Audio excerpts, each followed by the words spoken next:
Hello everyone, welcome back to the channel. And in today's video, we are going to be studying about our analog communication. It's a continuation of the analog communication series. In the last video, we had seen and started about what analog communication is, and we have also studied the amplitude modulation in detail, wherein we saw the different types of amplitude modulation and the different methods of generation of AM through amplitude modulation and demodulation of AM as well. Right. So in today's video, we are going to be studying about the different kinds of receivers. Right. So basically, when I say what do you mean by receivers? So there are receivers, like basically, we are transmitting the data. We are very well aware of our block diagram of communication, right? So this is our transmitter. This is the channel. The channel could be wired channel or unwired channel, and this is nothing but our receiver, right? So in today's lecture, we are going to be focusing about on the receiver. So the very first type of receiver is also called as the super heterodyne receiver. Now, what does this word heterodyne mean? So basically, the word heterodyne is nothing but mixing of two frequencies. So this is nothing but mixing of two frequencies and generating a single or a constant frequency, right? So heterodyne means mixing of two frequencies and generating a single or a constant frequency, and the output will be a fixed frequency, right? So you can see over here, this is the block diagram of our super heterodyne AM receiver, right? So you can see, let's look at the different blocks. The first one is the RF block, which is the radio frequency amplifier. Then we have a mixer circuit, which is basically mixing the RF signal with the carrier signal, which is generated using the local oscillator, right? Then we have a important block, which is also called as IF amplifier.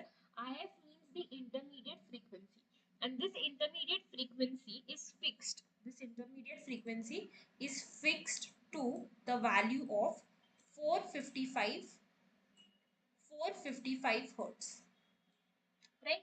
Then we have a detector. Yes, after the AF amplifier, and then at the end we have a AF amplifier, right? So this is the basic block diagram of the super heterodyne receiver. Now let's study the different blocks in a little detail, right? So let's see. Yes, this is over here. They have given the meaning of meaning of the word heterodyne. It nothing but means mixing of two frequencies, and it will generate a constant frequency or a single frequency, and the output will be a fixed frequency. And what are the specifications of an AM receiver? So the frequency range is from 540 kilohertz to 1640 kilohertz, right? The bandwidth is approximately around 1100 kilohertz, and the bandwidth of each AM station, right? The bandwidth of each AM station is 10 kilohertz, right? And the number of stations available is 110, right?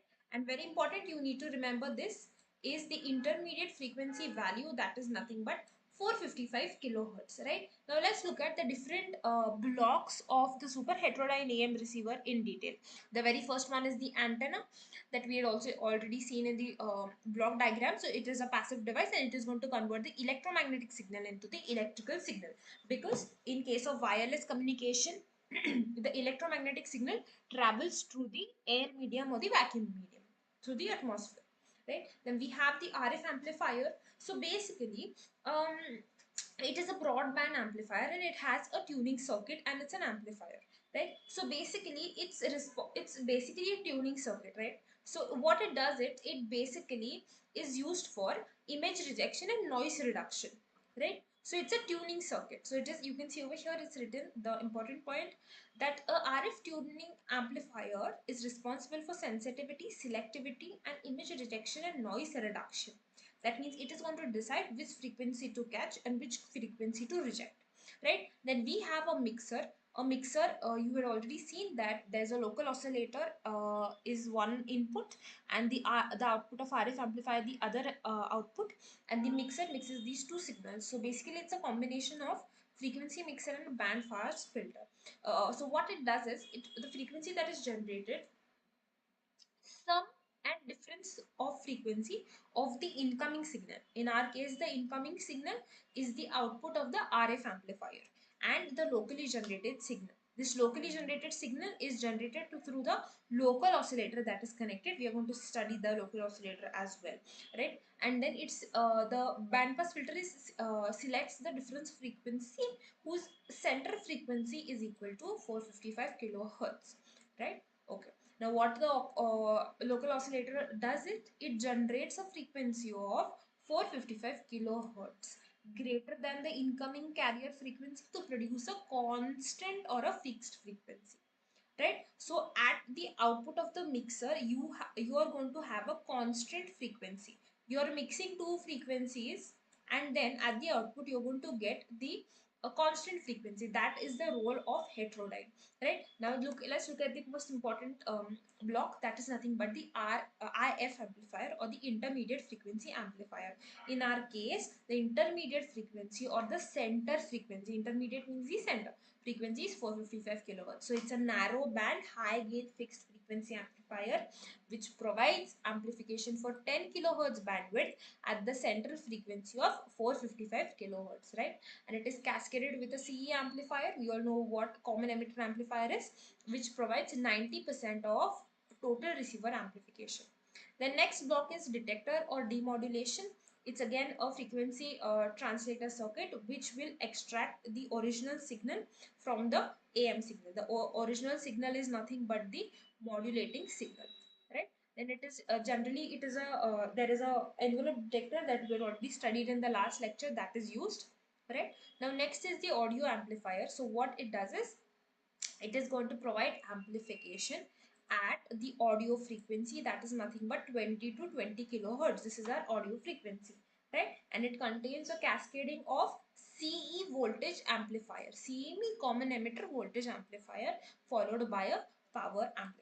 And then at the end we have the loudspeaker, which is going to give us the original audio signal. That means it is going to convert the electrical signal into audio signal. So these are the different blocks of a super heterodyne AM receiver, and this is how it gives us the audio output at the end, right?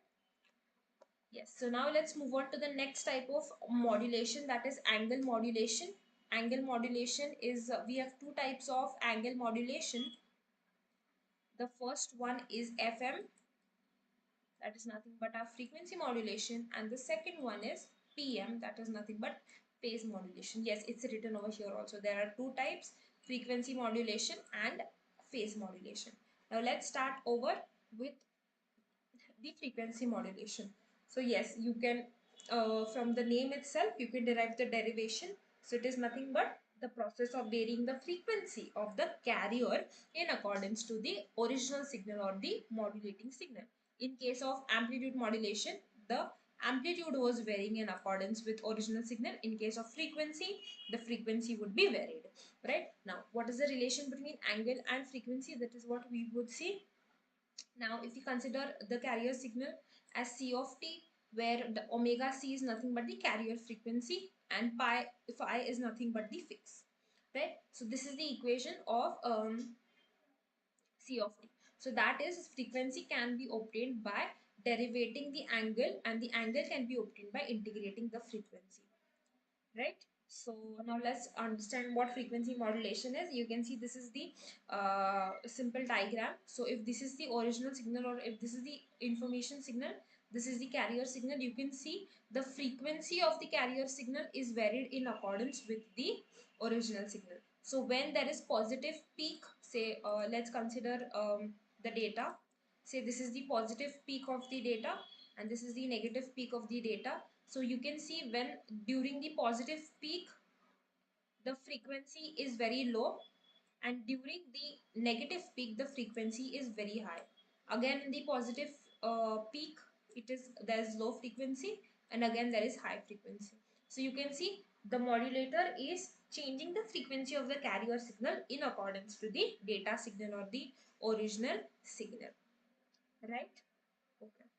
Now, the frequency variation at the output is nothing but called as instantaneous frequency, and it is expressed as omega I, that is instantaneous frequency, equals to omega c, that is nothing but the carrier frequency, kf into m of t. M of t is nothing but the modulating signal or the original signal, and kf is nothing but the sensitivity factor. In this case, it's frequency sensitivity factor. It is generally expressed in hertz per voltage, right? So you need to remember this formula. They might give you a few values and you need to identify or find out the remaining values, right? Now this was about the simple frequency modulation. Now let's next move on to the phase modulation.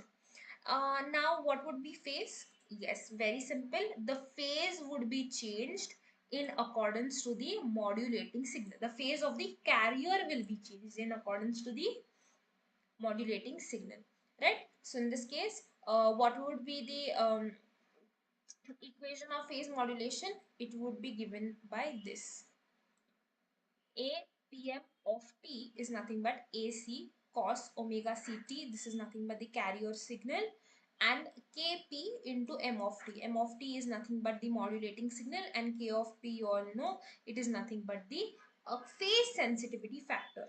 And phase sensitivity is given in radian per volt, and frequency sensitivity factor that we had seen in the last slide, it is given in the hertz per volt. It is expressed as hertz per volt. Right? Now let's move on to the next thing.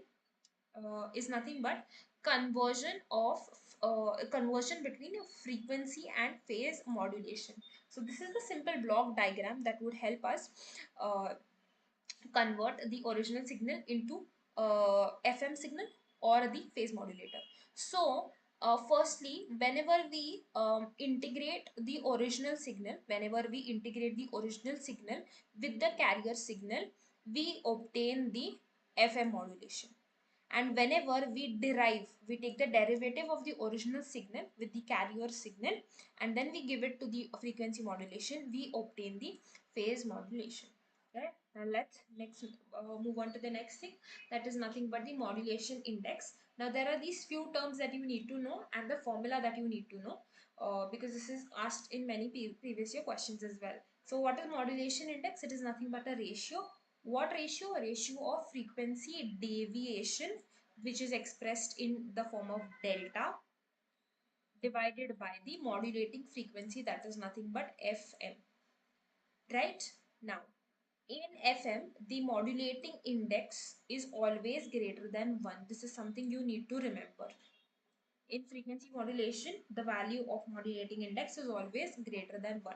So now what is the role of modulating index? Yes, the modulating index will decide the bandwidth of the FM wave, and it will also decide the number of side bands in the FM wave. Right? Now let's move on to understanding the next term, that is nothing but deviation ratio. Right? So what is deviation ratio? The modulating index corresponding to the maximum deviation and the maximum modulating frequency is nothing but called as deviation ratio. So we can say, what is it? It is nothing but maximum deviation divided by maximum modulating frequency, which is given by delta max upon F max. Right? Now in FM broadcasting, the maximum value of deviation is limited to 75 kilohertz, and the maximum modulating frequency is also limited to 15 kilohertz. These are two values you might remember, which would help you solve questions. Right? Now next is nothing but percentage of MI. Right? Over here we had seen MI. MI is nothing but ratio MI, modulation index. It is nothing but delta upon FM. Right? That is nothing but frequency deviation about divided by upon modulating frequency. Now we are going to see percentage of MI. So it is nothing but actual deviation divided by maximum allowed deviation, right? So the percentage of modulation is defined as the ratio of actual frequency deviation produced by the modulating signal to the maximum allowable frequency deviation, right? So this is the formula, that is nothing but percentage of MI, right? So many people get confused when in the question they have asked percentage of MI or just MI, right? So you need to know because the formula changes, right? Now next, yes, this is just the mathematical representation of FM, right? So this is the modulating signal. The modulating signal over here, it is expressed in terms of EM, right? Where EM is the instantaneous amplitude, omega is angular frequency, angular velocity, which is nothing but equal to 2 pi FM, and FM is nothing but the modulating frequency. Now the next thing is the carrier. Now the carrier is expressed in terms of EC. It is nothing but EC is nothing but instantaneous amplitude. We have the angular velocity, and we have the carrier frequency FC, and then we have the phase angle, which is given by phi. Now next, let's look at the FM wave. So what would be the equation of FM wave? Yes, this is the equation of FM wave, where FC is the unmodulated carrier frequency, K is the proportionality constant, and EM cos omega t is nothing but the instantaneous modulating signal, right? So this is the mathematical representation of FM wave, right? Now let's move on to the next is nothing but, one second, yes, this is the frequency spectrum of FM, right? Now this is the frequency, this is the full scale carrier that we have already seen. Yes, this is FC. Yes, so FC will have maximum frequency, and as you move on to the left hand side, the all the side bands on the left hand side are called as lower side bands, right? And on the side bands on the right hand side of the FC are called as upper side bands, right? And if you can see, as we move away from the FC, the amplitude of the side bands decreases, right? The amplitude of the size band decreases. Now let's look at the formula for bandwidth of FM. Now what is bandwidth of FM is nothing but twice FM, that is frequency, modulating frequency, into number of significant side bands, right? Now there is also a second method to calculate the bandwidth of FM, that is also called as Carson's rule. Now what does the Carson's rule state? That the bandwidth of an FM wave is twice the sum of deviation and the highest modulating frequency. So we can see this is the formula. It is nothing but twice into delta plus FM max, right? Okay. So this is about the bandwidth calculation. Now there is a simple example given over here, wherein the value of M that has been given from 20 kilohertz to 5 kilohertz, right? Now then they have asked us to calculate the bandwidth. So how do you do that? It is nothing but twice FM into highest order of the side band. Now you can see 2 is FM is nothing but 5 kilohertz, right? And then they have multiplied it with 7. Yes, why with 7 is if we draw the side bands, then we can draw it in such a manner. So this is 5 kilohertz.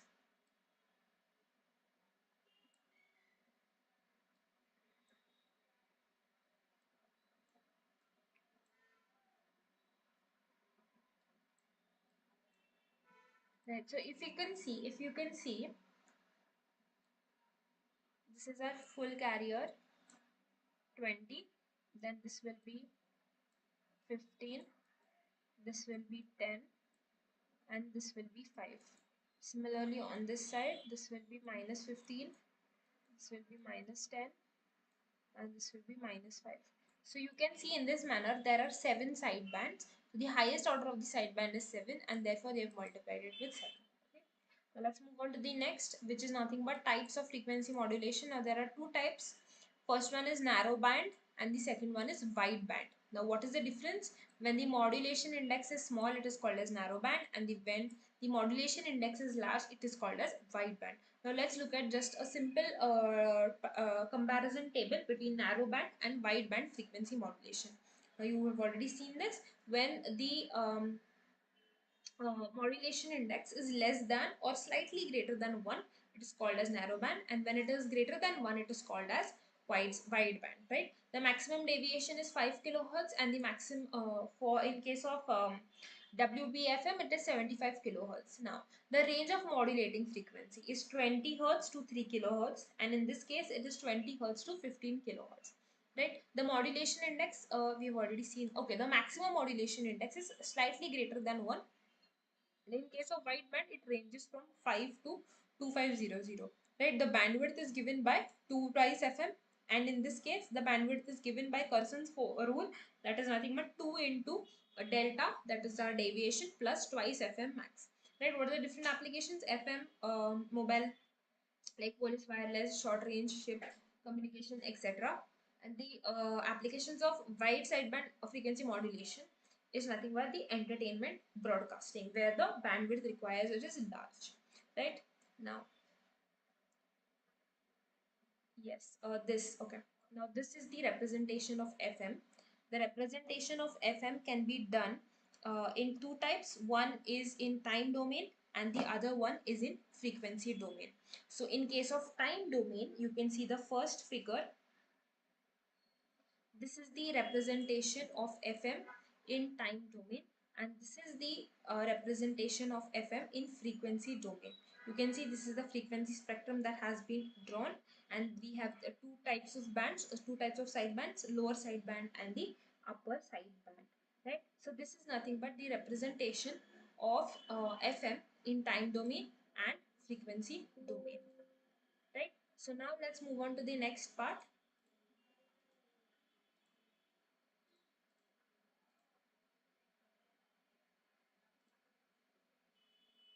Yes. Now the next part is nothing but comparison between AM and FM. Okay. Let's look at the difference. The very first difference is the definition. Yes, we all know that in case of AM, the amplitude is varied in accordance, and in FM, the frequency is varied in accordance with the original signal. Right? The constant parameters in case of AM are amplitude and frequency and phase, because the amplitude changes, and in case of FM, the constant parameters are amplitude and phase. Right, now the modulating signal, this is the AM wave and this is the FM wave. This is the time domain representation of both. This is the time domain representation of the AM wave and the FM wave. Now the modulation index is given by EC upon EM, right? That is nothing but maximum amplitude of EM divided by EC. And in this case, it is nothing but delta, that is deviation divided by FM. Now there are two sidebands. In case of FM wave, it depends upon the value of maximum frequency. So there are infinite sidebands, right? The bandwidth is given by twice FM, but in case of frequency modulation, the bandwidth is nothing but twice into delta plus FM max, right? This is nothing but a Curson's rule, right? And applications we all know that it's in video transmission in TV, and in case of FM broadcasting, FM radio broadcasting, that we all know, and then we have the transmission in TV, right? Now let's move on to the next part. Let's move on to the next part, that is nothing but FM generation. There are two types. One is the direct method and other is the indirect method. In the direct method, there are two types of modulators. One is using the reactance modulator and the other is the varactor diode, right? Before studying them in detail, let's just look at the a circuit diagram. You can take a screenshot of this. This is a circuit diagram of a reactance modulator, and this is the diagram of varactor modulator, and you can see in the varactor modulator there is a varactor diode that has been used, right? Now let's move on to the next, that is there are some limitations in generation of direct method. Two main limitations. First thing, that it is very difficult to get higher order stability in the carrier frequency because of this, because in this method the basic oscillator is not a stable oscillator and it is controlled by the modulating signal, right? So it is difficult to get the stability. So due to stability reasons, this is stability is one of the limitations. And second thing, that there is a distorted FM or a there is a distorted FM that is obtained because we are using a non-linear device, and the non-linear device is nothing but the varactor diode, right? So that therefore we go for the indirect method, that is nothing but the Armstrong method for FM transmitter, right? So you can see this is the crystal let's look at the different block diagrams. First things first, we have the crystal oscillator which is going to generate the carrier, right? Then we have the 90-degree phase shifter. Yes. Then we have the balance modulator, right?